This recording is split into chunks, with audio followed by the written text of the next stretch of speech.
Hello and welcome to my first tutorial on how to use anything. This is my first video of all time. Totally didn't goof the recording because I don't know what I'm doing. Uh, so I'm going to teach you how to use Unity, and I'm expecting that the viewer has no prior knowledge of how to create a game or how a 3D software works or how programming works. So I'm going to be teaching you how to create a project in Unity, a basic one.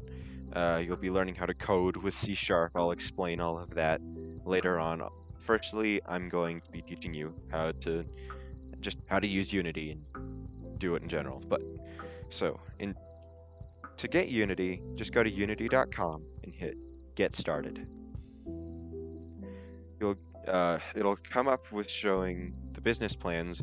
If you are an indie developer, it is advised that you get personal. I'd advise like later on when you actually have the money and you can afford it to get plus and pro and all that, but you don't want enterprise unless you're like a company. Uh, Pro is most popular because it gives you a bunch of extra features like changing the color of the GUI and stuff like that. But personal, what it does is it lets you have all the same stuff except for like maybe just like some basic UI enhancement and stuff like that. And I think the other ones come with like more components and stuff that you can mess with, but it's nothing that you wouldn't be able to do on your own in the program and just in general. So, uh, when you go to the website and hit get started, you'll be taken to the business plan. You'll want to go to individual because I'm assuming you're a beginner and you're wanting to become an indie developer, or you're with a team, in which case, if there's several people watching us, hi, hello, stop, run, leave now. Um, uh, you want to hit individual. You'll want to go to personal. Uh, hit get started one more time. What you'll be doing with this is you'll be just downloading something called Unity Hub, which is where all your projects will be held.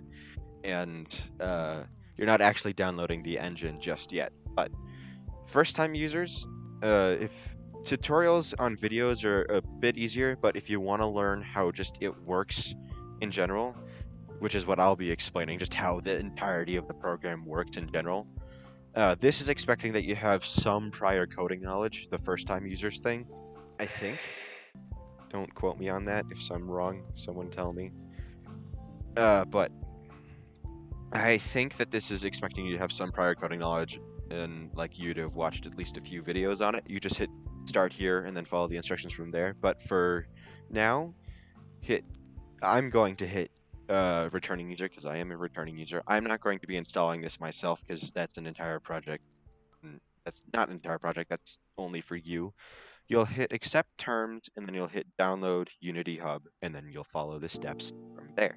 Alright, so once you install Unity Hub, you will see this. It'll say it's your installs page on Unity Hub once you've opened it. Once you've installed it and got it open, you'll then want to create an install.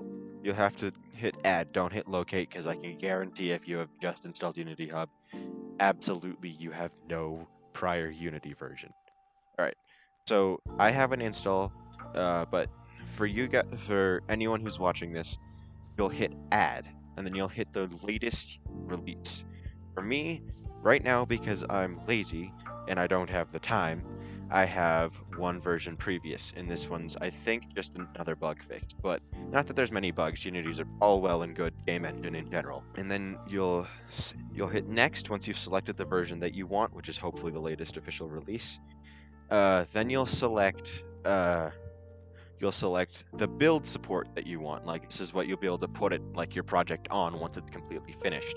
Like you have to choose if you want it for Android. I don't have that because I'm not doing any games for phones or anything like that. You'll choose iOS, that's for and like Apple stuff. tvOS, which is like I don't know what that is. Uh, Linux, I don't have that because I don't have the space on my computer. Like all of this is dependent on how much space you have on your computer. It is advised that you get these three. They like just for basic universal Windows. If you're using Mac, I'm sorry. Leave. Um, No, I like Mac. It's useful for designing and stuff like that. But WebGL, Windows, and Universal Windows. This will kind of give you Linux support. Not really, but it'll give you like the basic stuff for it. You don't need to worry about it. Just select these three. Make sure you have documentation selected and choose your language or preview language packs if you need those. You can get the rest of these, and they're all free. There's all of this is free if you're using personal, but your license might not cover some of them, like Facebook Game Room. You'll have the license for it, but like you won't be able to post on PS stuff because you'll have to create a license once you create your account. So once you hit that, you'll hit done, and then you'll just install. Wait for that to install, and once that's installed, I'll see you back here. All right. So once it's installed and you have your Unity version, it'll show you the ones that you have down here. It'll show you the version, and then you have the option to uninstall it. Show and Explorer, which will show where it is on your computer. Add modules, I think lets you add like custom stuff or more build support. But you'll go to projects. Since you're new, you can go to learn and just skip this tutorial in general. But again, I think these expect you to have some prior coding and knowledge and stuff like that. But all these are wonderful. I didn't personally learn from them. I learned from a YouTuber named Brackies, which I'm sure you're mostly familiar with. If you have been searching for a while, you've probably found his YouTube series, which is what I learned from his How to Make a Game series. Projects. You'll hit projects. You don't have to hit learn. You have to install these. It's just more projects. You'll hit projects, and this'll be where you hold all of your projects. It'll hold all your projects. Once you've installed those learn projects, you might have to hit add, which will show where on your and then you have to find it in your folders and stuff. But for now, you're gonna hit new. This will create a new project. You want to select 3D. 3D with extras, high definition render pipeline, and lightweight render pipeline. I will be going into more detail later on. Not in this video, but just later on. 2D, I might be doing a thing on 2D later. We're going to be learning with 3D because for me personally, it was easier to learn 3D than it was for 2D. You want to give your project a name. I'm just going to call it tutorial project. Then you want to give it a save location. I have a folder on my desktop called Unity Games, which is where all my projects are stored. This is so that way I can like go in and edit assets and stuff. Then you want to hit create, and then you'll let things happen. So once this thing only pops up if there's like a new version. You don't need to worry about it. If it pops up for you, you've hopefully downloaded the latest version, so this won't pop up. I'm just a lazy piece of crap and I don't have time. Don't hit skip new version because it is useful to have the newest version. So I'm just gonna. So this is the first thing you will see when you load up Unity. It is a basic 3D program. So this, you can modify this little area as much as you want. You can select these little tabs up here. This is your scene. This is where you'll be doing your editing. This is the game. It shows the camera's view, and then the asset store, which lets you download things that other people have made, like models or scripts or controllers and stuff like that. Pardon me. You can search for assets. Like if you can just. Yeah, this is all my search stuff, Toon Shader, prototype textures, a bunch of other stuff that I need. But it is useful if you don't have something or you don't know how to make something, just look for it in the asset store. It's most likely there. Most of them are free. Like if I search free assets, it'll and then hit search, it'll show me a bunch of things that are free. Most of them are made by Unity, some of them are made by other people. And then you can choose your price range. Like this literally is your price range. Like I can go from I have $71 to spend to 100 and that. But basic stuff. You just click on an asset stuff that you want. This is like you'll have 2D asset packs, you'll have 3D asset packs. Some of these are just art. You'll hit download and import all that stuff, but we're not going to be worrying about that for now, and you'll just want to go back to your scene view, which is where we'll be doing all our editing. So firstly, I'm going to teach you how to navigate the scene. So holding Alt, Pardon me. Holding Alt and then clicking and dragging lets you pan around the scene. You can scroll to zoom in, zoom out, and zoom in. I'll let you figure out which one's which for you. Holding the middle mouse button down lets you pan left and right, and then the savior of my existence is holding right click, and then you can go into like this first person fly mode. Q moves you down, well, you have to hold right click. E moves you up, W's forward, S back, A left, D right, blah blah blah. And you can just fly around. Holding shift makes you go faster in all directions. You can configure how fast your camera moves in your settings for the scene view thing. Like like your field of view, don't necessarily mess with that if you don't want to throw up. Dynamic clipping, this changes like how far your camera has to be in objects for it to like show like inside of the object. Turn this off and then set near to like a super small number. 0.3 is actually fine, and 1000 is pretty far. It's farther than this little camera down here, which is normally what it is. I'll explain what all this stuff is in a second. Camera easing just makes it smooth. Turning this off like makes it a rigid motion. Turning this back on makes things super smooth. Camera acceleration, like if you turn that off, it's a constant speed. Your camera doesn't speed up at all. Camera acceleration, you turn it up, your camera will slowly get faster. I like having this off and this off because I like more precise movements, but that's fine. So, about the layout, which is this up here. Unity comes by default with all of these. Hitting this will reset your view and how everything looks. You'll hit that drop down once you've reset your layout because your scene will be hidden in this little drop down. Everything in Unity is done in these things called scenes. Like each level is stored in a scene, and you can create multiple scenes to you can create objects in the scenes for things to work, just to exist. So you'll load up with this. You'll have your camera, which is this thing. You click on objects to select.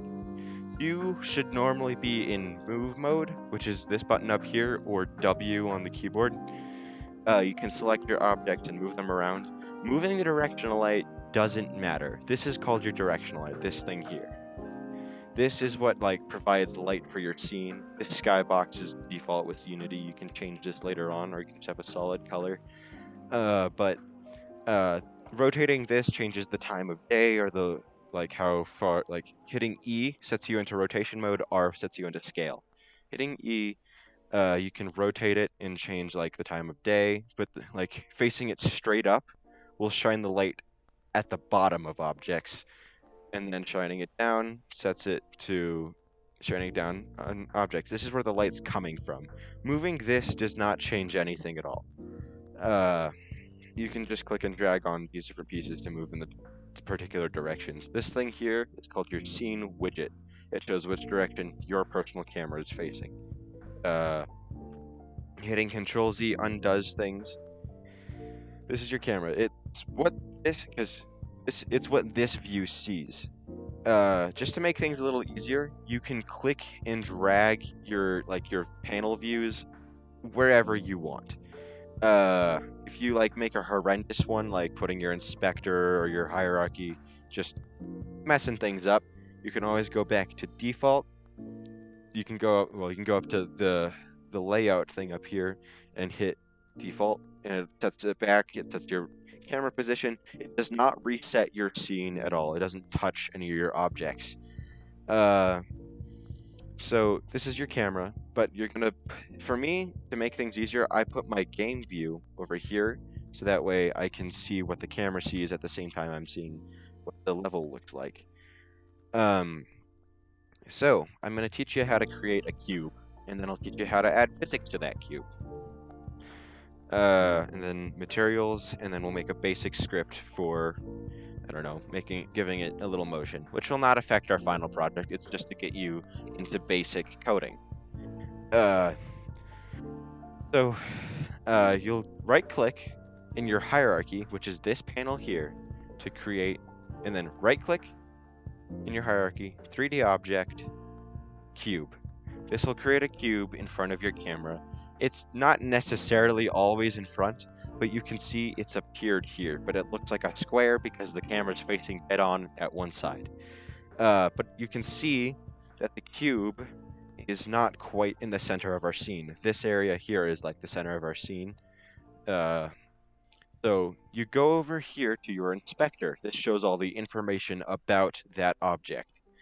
This is your transform, which is like position, rotation, and scale. You can reset any component by hitting right click and then hitting reset, which will put its position to 0, which will put its rotation to 0, and set its scale equal to 1, which is its default scale. Making something scale like 0, 0, 0 will just make it disappear, but it's not deleted, and you're just wasting space. But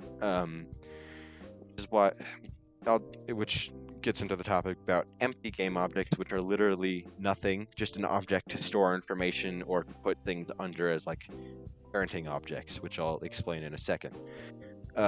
And if you click off your cube, if you've clicked off of it, you just click on it again. If it has if something has a mesh render, you're able to click on it. Otherwise, you have to go find it in your inspector.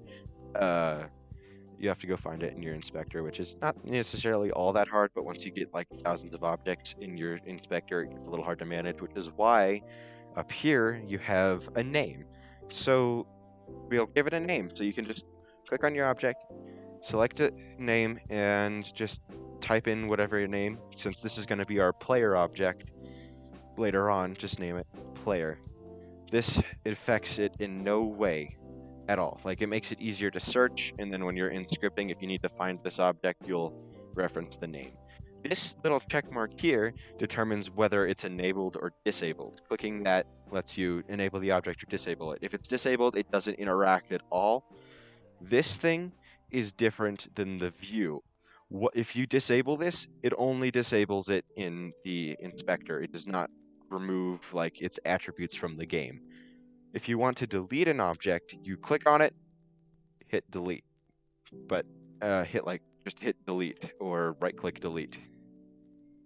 So back to components. Transform. You can change the transform in the scene by hitting W for motion, E for rotation, R for scale. And I'll show you how those work in a second. Firstly, we're going to mess with position, which I have a little add-on we can add to Unity, which is not that hard, which I'll explain in another video. If you hit W, you'll get these things are called widgets, which just help you move. W lets you move it around. You can select the arrows to move it. You can see it moving in the screen. It updates all in real time. You can just move it any way you want. It's advised that you keep it in the center, and then just for the sake of this video, instead of hitting Control-Z, I'll just right-click, reset on your transform. Then you'll do rotation. Rotation is simple. It's literally just this little red line, clicking and dragging on it. Moving up and down lets you rotate it, or moving left and right just around the circle, or moving up and down mostly just lets you rotate it. But for the red one, but you can just rotate it any old way you want depending on these. This little white ring rotates things compared to your view. Hitting this little white ring will automatically rotate it to whatever, just around the axis that you're facing. Clicking in these empty spaces here lets you do a dolly rotation, I think is what it's called. It lets you just click on a side of the sphere and rotate it. And then scale. Scale, you just click on these little cubes. This is just like that. You can scale it just in any old way you want. This little cube here, you click on it and you drag, it scales it uniformly. It doesn't mess with it. And you can snap all of these things to grid. So if you go into your motion mode, holding Control, this is what the add-on we'll be using later is for, but I won't get into that for your first time using Unity. Holding Control and then clicking. Oh, this is not motion. What are you talking about? Going to your motion, hitting Control, and then moving it along any of these axes, or using these little planes to move it along. It snaps it to a grid. Otherwise, it moves freely, and it's not set to a specific grid or anything. E, rotation, snaps it to a grid. You can't use dolly rotation with this, which is fine because it'd be hard to do anyway. That's all the time I have for today. I recorded this way too long. This will be a two-part video. Part 2 will be coming out soon once I get it finished editing, and then part 1 is the one that you're currently watching. So if you found this useful in any way, shape, or form, let me know. If anyone even saw this, let me know. If I did something wrong, please let me know, because I will, in another episode, I will go back and fix it. Or I'll explain it, and I'll fix it, and I'll give credit. I want to make sure that this is being useful, because there's lots of tutorials out there, but I want to make one that's like super simple, because when I was starting out, it was hard to find stuff that was for complete new, like I was a person who didn't know how to use like 3D program in general, so I was having a hard time in the beginning. But I want to make a series like this, so this is part 1. See you in the next one. Part 2 will be out soon, and yeah, hope you enjoyed. See you next time.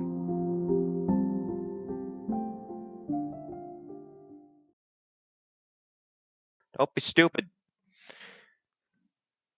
Me? Don't be stupid, me.